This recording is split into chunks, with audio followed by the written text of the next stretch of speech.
Hi, ഞാൻ സൗദ. എല്ലാവർക്കും എൻ്റെ നമസ്കാരം. പെൺകുട്ടികളെ വളർത്തുമ്പോൾ ശ്രദ്ധിക്കേണ്ട അല്ലെങ്കിൽ സൂക്ഷിക്കേണ്ട കാര്യങ്ങളെക്കുറിച്ച് പറയാനാണ് ഞാൻ ഈ വീഡിയോ ചെയ്യുന്നത്. പെൺകുട്ടികളെ ആൺകുട്ടികളെ പോലെ തന്നെ അതേ സെക്യൂരിറ്റിയും അതേ സുരക്ഷിതത്വവും കൊടുത്തുകൊണ്ട് അതേപോലെ തന്നെ കണ്ടുകൊണ്ട് വീട്ടിൽ വളർത്തേണ്ടതുണ്ട്. യാതൊരു വ്യത്യാസവും ആൺകുട്ടിയും പെൺകുട്ടിയും തമ്മിൽ നമ്മൾ ഉണ്ടാക്കിയെടുക്കരുത്. നീ പെണ്ണാണ്, നിന്നെ ആൾക്കാർ ജഡ്ജ് ചെയ്യുന്നുണ്ട്, നിന്നെക്കുറിച്ച് ആൾക്കാർ ഇങ്ങനെ പറയും, നീ ഇങ്ങനെ ജീവിക്കാൻ പാടുള്ളൂ എന്നൊന്നും ചിട്ടവട്ടങ്ങൾ വെക്കേണ്ട ആവശ്യമില്ല. ഡിസിപ്ലിൻ പഠിപ്പിക്കുക കുട്ടികളെ, അത് മാത്രം മതി. ആൺകുട്ടിയായാലും പെൺകുട്ടിയായാലും സമൂഹത്തിനും കുടുംബത്തിനും ഒക്കെ നല്ല രീതിയിൽ ഡിസിപ്ലിൻ പഠിപ്പിക്കുക. അടിച്ചു പഠിപ്പിക്കലല്ല, നമ്മൾ ശീലിപ്പിക്കുകയാണ് വേണ്ടത്. നമ്മളും അവരുടെ കൂടെ നിന്നിട്ട് നമ്മൾ നല്ല നല്ല കാര്യങ്ങൾ കുട്ടികളെ കൊണ്ട് പറഞ്ഞ് ചെറുതായിട്ടൊക്കെ ചെയ്യിപ്പിച്ചിട്ട് അങ്ങനെ കുട്ടികൾക്ക് തന്നെ തോന്നണം ഞാൻ എന്താണ് ചെയ്യേണ്ടത്, നല്ലത് എന്താണ് ചെയ്യേണ്ടത്. പെണ്ണൊരു ബാധ്യതയാണ്, ഇവളെ എന്തെങ്കിലും വീട്ടിൽ നിന്ന് ഇറക്കി വിടണം എന്ന് ചിന്തിക്കുന്ന പാരൻസ് ഉണ്ട്.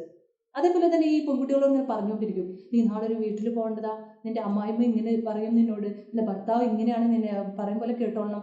ഇങ്ങനെയുള്ള കാര്യങ്ങളിൽ ഞാൻ എന്നും ആരൊക്കെയോ പറഞ്ഞാൽ അതിൻ്റെ ഇതിൽ ഇങ്ങനെ നിൽക്കുന്ന ഒരു റിമോട്ട് കൺട്രോളിൽ നിൽക്കുന്ന ഒരു സാധനമായിട്ട് പെണ്ണിന് അവളെ തന്നെ പറഞ്ഞിങ്ങനെ മനസ്സിലാക്കി കൊടുത്തുകൊണ്ടിരിക്കുക.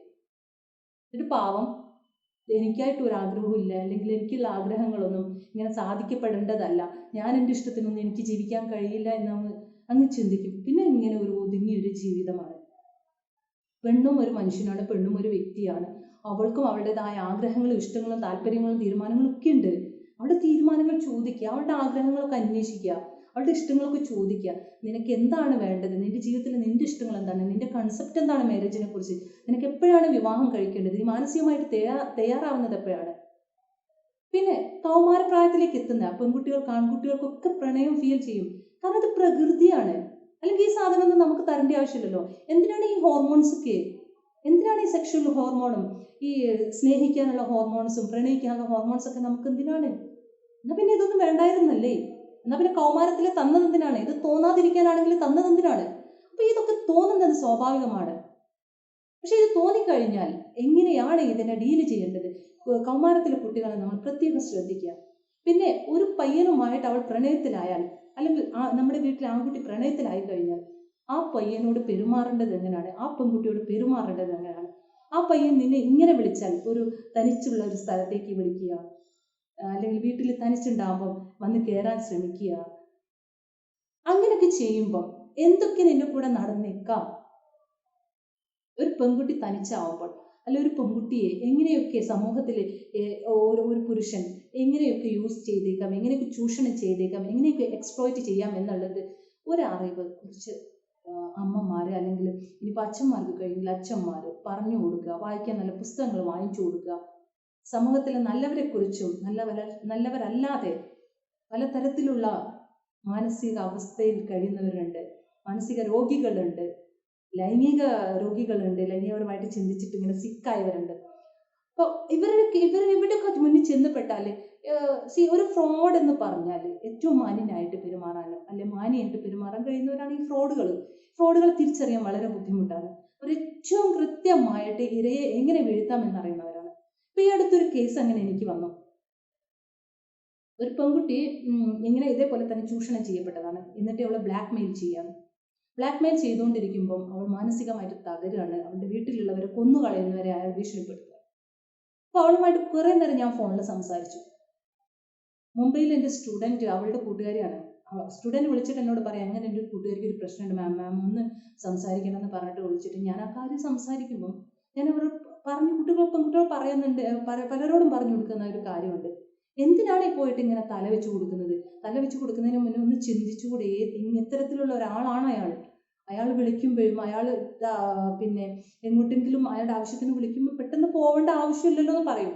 ബട്ട് എത്രത്തോളം ഈ പെൺകുട്ടികളെ മനസ്സിലാക്കും ഈ നല്ലവരെയും ചീത്തയായവരെയും? കാരണം ഈ സമൂഹം മുഴുവൻ പഠിപ്പിച്ചു വെച്ചിരിക്കുന്ന പെൺകുട്ടികളാണ്, നിങ്ങളിങ്ങനെ ഇരുന്നാൽ മതി, നിങ്ങളിങ്ങനെ നടന്നാൽ മതി, നിങ്ങളിങ്ങനെ പോയാൽ മതി. പക്ഷെ പ്രണയത്തിലാവുന്ന സമയത്ത് ഒരു പുരുഷനെ കയറി അങ്ങ് വിശ്വസിക്കുകയാണ് ഒരു പെൺകുട്ടി. പ്രണയത്തിലെ വിശ്വാസം എന്ന് പറയുന്നത്, വിശ്വസിച്ച് കഴിഞ്ഞാൽ ആ മനുഷ്യൻ ഏറ്റവും നല്ല മനുഷ്യനായിട്ട് നമ്മൾ കാണാം. ഒരു പുരുഷൻ ഒരു പെൺകുട്ടി പ്രണയിക്കുമ്പോൾ ഇവനേക്കാൾ നല്ലൊരുവൻ ഈ ലോകത്തില്ല എന്നാണ് അവൾ ചിന്തിക്കുന്നത്, അവൾ വിചാരിക്കുന്നത്. അങ്ങനെയാണ് പെട്ടുപോകുന്നത്. പക്ഷെ പ്രണയിച്ച് കഴിയുമ്പം അവനെ ശരണം, അവനെ ഓർത്തങ്ങ് മതിമറന്നങ്ങ് ജീവിക്കുക. ഈ രീതി പാടില്ല എന്ന് പെൺകുട്ടികളോട് പറഞ്ഞു കൊടുക്കണം. നമ്മൾ നമ്മുടേതായ നിലപാടില്, നമ്മുടേതായ കാഴ്ചപ്പാടില്, നമ്മുടേതായ വ്യക്തിത്വ ബോധത്തോടെ നമ്മൾ ജീവിക്കണം. പെൺകുട്ടികൾ അതിനെ സഹായിക്കാൻ നമ്മൾ വേണ്ടത്, പാരൻസ് ചെയ്യേണ്ടത് അതാണ്. അവരെ സഹായിക്കുക സ്വന്തമായ ശബ്ദത്തോടെ. ഒരു വോയിസ് വേണം പെണ്ണിന് എപ്പോഴും. നോ എന്ന് പറയാൻ കഴിയണം പെണ്ണിന്. യെസ്, നോ, കഴിയുമെന്ന് പറയാൻ പാടുള്ളൂ. അയ്യോ, അവൻ എന്നെ സ്നേഹിക്കുന്നുണ്ട്, അവൻ എന്നെ പ്രണയിക്കുന്നവരാണ്, അപ്പോൾ ഇവന്റെ കൂടെ ഞാനങ്ങ് പോയില്ലെങ്കിൽ അവൻ എന്താണ് വിചാരിക്കുക, അയ്യോ അവന് സങ്കടാവോ, ഇത്തരത്തിൽ വേണ്ടാത്ത വൈകാരികതയിലേക്ക് അങ്ങോട്ട് കടന്നിട്ട് അവൻ വിളിക്കുന്നിടത്തൊക്കെ പോകേണ്ട ആവശ്യമൊന്നുമില്ല. പെൺകുട്ടികളെ അവെയറാക്കുക എന്നുള്ളത് നമ്മളുടെ പാരൻസിന്റെ ഉത്തരവാദിത്തമാണ്. എന്ന് വെച്ച് ഇത്തരം ആൾക്കാർ സൊസൈറ്റിയിൽ ഉണ്ടെന്ന് വിചാരിച്ചിട്ട് നമുക്ക് നമ്മുടെ പെൺകുട്ടികളെ വീട്ടിൽ കെട്ടിയിടാൻ പറ്റുമോ? അവർക്കും വേണ്ട വിദ്യാഭ്യാസം, അവർക്കും വേണ്ട ജീവിതം, മുന്നോട്ട് വരുന്ന തലമുറയെ വാർത്തെടുക്കാനുള്ള, അവരെ പഠിപ്പിച്ച് ആളാക്കാനുള്ള കുട്ടികളാണ് ഇന്ന് നമ്മുടെ വീട്ടിലുള്ള പെൺകുട്ടികൾ. അപ്പോൾ അവരോട് സൈഡിൽ ഇരിക്കുന്നു പറയാൻ പറ്റുമോ? അവർക്കും വേണ്ട എഡ്യൂക്കേഷൻ. പെൺകുട്ടികളെ പഠിപ്പിച്ച് ഒരു നിലയിലാക്കിയിട്ട് അയക്കാൻ നോക്കുക. കുറെ സ്വത്തും കുറെ പണവും ഒക്കെ ഉണ്ടെങ്കിൽ ആ പെൺകുട്ടിയുടെ പേരിൽ ആക്കിയിട്ടിടുക, ഡൗറി കൊടുത്ത് കല്യാണം കഴിപ്പിക്കാതിരിക്കുക. സ്ത്രീധനം എന്ന് പറഞ്ഞ ഈ നശീകരണം ഈ സൊസൈറ്റിയിൽ നിന്ന് എടുത്ത് മാറ്റേണ്ട കാലങ്ങൾ കഴിഞ്ഞിട്ടായി. സ്ത്രീധനം കൊടുത്ത് കെട്ടിക്കരുത്. നമ്മുടെ പെൺകുട്ടികളെ സുരക്ഷിതമായി ആ ക്യാഷ് കൊണ്ട് അവൾ ലൈഫ് എങ്ങനെ സുരക്ഷിതമാക്കി കൊടുക്കാം, ബാങ്കിലിടാൻ ക്യാഷ്, പ്രോപ്പർട്ടി വാങ്ങിക്കൊടുക്കാം. അത് അവൾക്കൊരു സുരക്ഷിതത്വ ബോധം നൽകും. അതേസമയം തന്നെ ചിലരുണ്ട്, ചില പെൺകുട്ടികളുണ്ട്, എനിക്ക് പ്രോപ്പർട്ടി ഉണ്ട്, എനിക്ക് എൻ്റെ അച്ഛൻ മേടിച്ചിട്ടതുണ്ട്, എനിക്ക് അച്ഛൻ തന്നതുണ്ട് എന്ന് പറഞ്ഞിട്ട് ഒരു ഹുങ്ക് കാണിക്കുന്ന, അല്ല അഹങ്കാരം കാണിക്കുന്ന പെൺകുട്ടികളുണ്ട്. അവർ ദാമ്പത്യ ജീവിതത്തിലേക്ക് ചെന്ന് കഴിഞ്ഞാൽ അവിടെ ക്ലാഷസ് കുറേ ഉണ്ടാവും. കാരണം പുരുഷനും ഈഗോ കുറവല്ല, ഒട്ടും കുറവല്ല. അപ്പം തന്നേക്കാൾ അഹങ്കാരം ഇവൾക്കോ, തന്നേക്കാൾ വിചാരം ഇവൾക്കോ എന്ന് വിചാരിച്ചിട്ട് അവിടെ എപ്പം കലുഷിതമായ ഒരു അന്തരീക്ഷമാണ് സൃഷ്ടിക്കപ്പെടുക. പെണ്ണിനോട് പറഞ്ഞു കൊടുക്കേണ്ടത്, നിന്റെ പ്രോപ്പർട്ടി, നിന്റെ പേരുള്ള പണം നിന്റെ സുരക്ഷിതത്വത്തിന് വേണ്ടിയിട്ടാണ്. പക്ഷെ നിന്റെ ആഫ്റ്റർ മാരേജ് നിന്റെ ധർമ്മം എന്താണ്?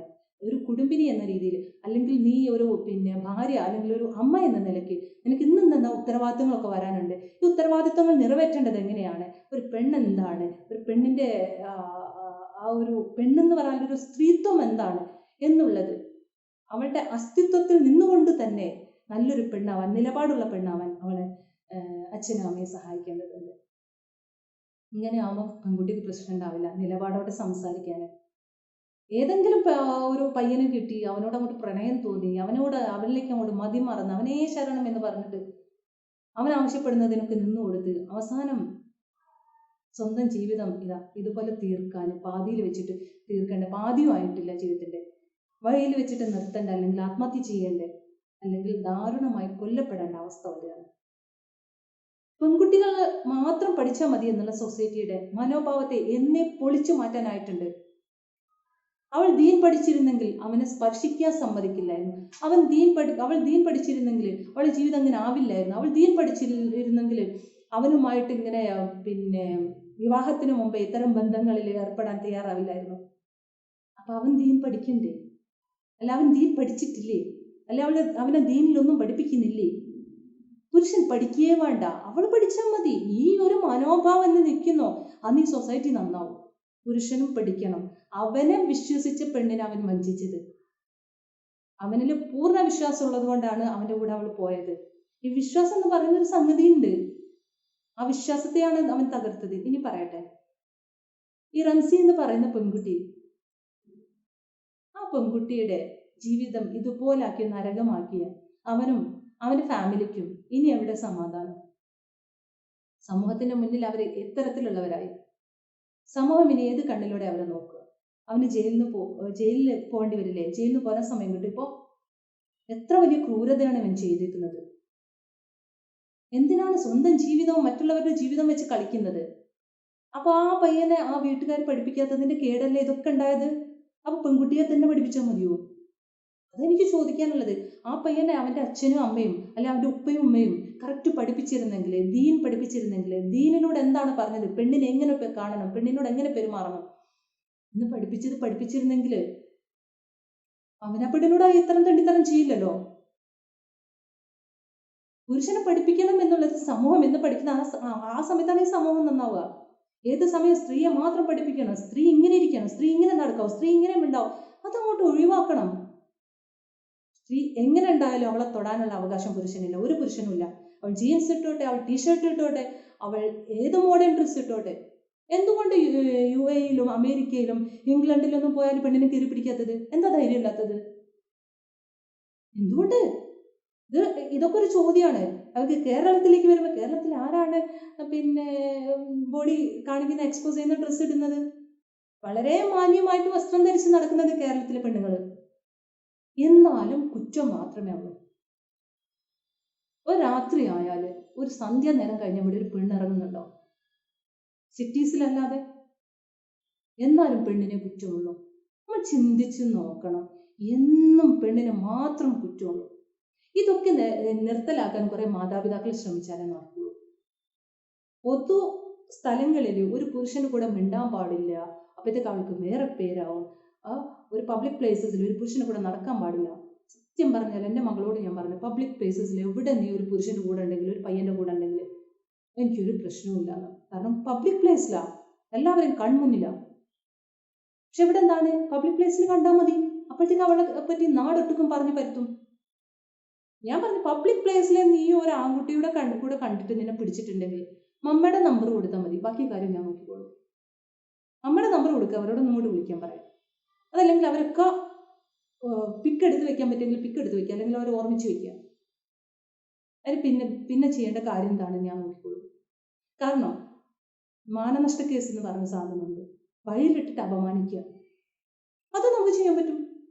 കേസ് കൊടുക്കണം.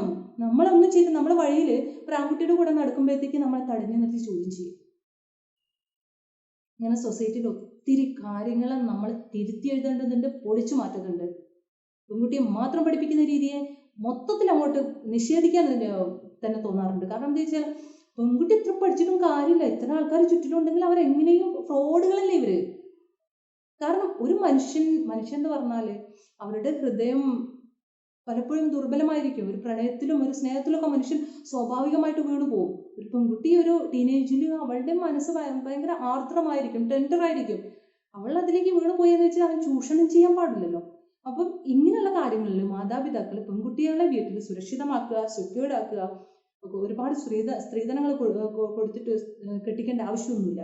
നമ്മുടെ പെൺകുട്ടിയെ നമ്മൾ ആ പ്രോപ്പർട്ടി അവളുടെ പേരിൽ എഴുതി വെച്ചിട്ട് അവരെ സെക്യൂർഡ് ആക്കുക. അതിനുശേഷം വിവാഹം എന്നുള്ളത് ജീവിതത്തിന്റെ ഒരു ഭാഗം മാത്രമായിട്ട് കാണാൻ, വിവാഹം മാത്രമാണ് ജീവിതം, അല്ലെങ്കിൽ വിവാഹം കിട്ടിയില്ല ജീവിതം കിട്ടിയിട്ടില്ല എന്നല്ല, ആ തിങ്കിങ്ങെ ഒഴിവാക്കുക.